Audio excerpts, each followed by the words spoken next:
great Toastmaster Malik. Back to you, Toastmaster of the Day. Thank you. He is going to do great. Please welcome Toastmaster Malik.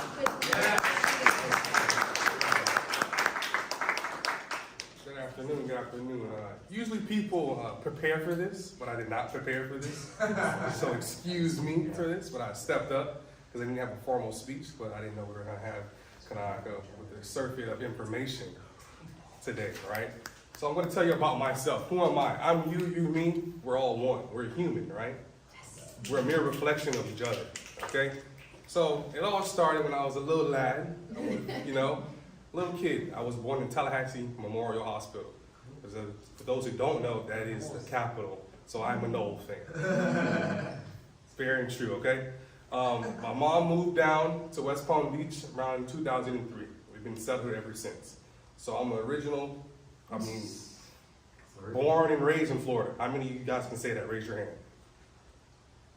Got a couple in here, okay? See, it's kind of weird being in Florida and not everybody's from Florida. Everybody's around the world here. That's why I love Florida, right? It's a beautiful place in the world. So growing up, I was a kid that just loved I was always bigger, right? So I love sports.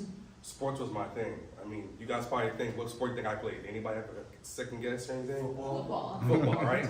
Okay, name another sport you think I didn't play. Lacrosse.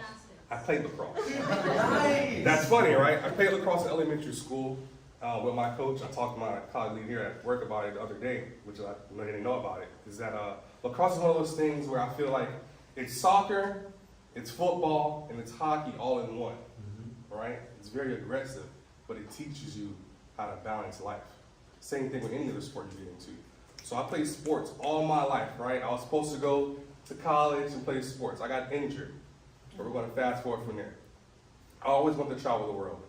Traveling was expensive. I was a kid.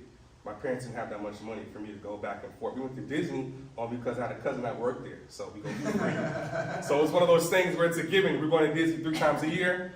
That's it, right? Those are the trips we did. That was from Disney, Orlando to West Palm. That was the trips. So growing up, I said, I want to travel. I want to, get out there. I got my first passport and still haven't used it, right? But I'm going to use it soon. So with that being said, I became a chef. I started cooking fresh out of high school. I was cooking before. I would watch all the Food Channel network shows, every single one of them. It's ridiculous. My mom was like, you need help, right? So I was cooking at an early age. So I started in fast food, and then I worked my way up. Usually, people that want to cook, they go to culinary school.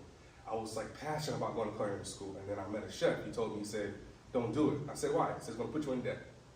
He said, why pay somebody to teach you something when you can get paid to get taught?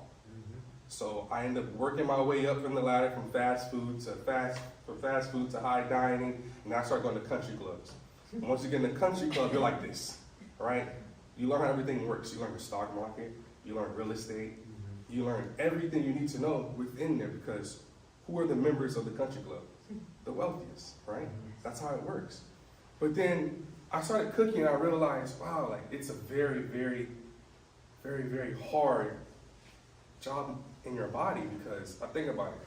All the chefs that you know of are either alcoholics, they commit suicide, and you're stuck.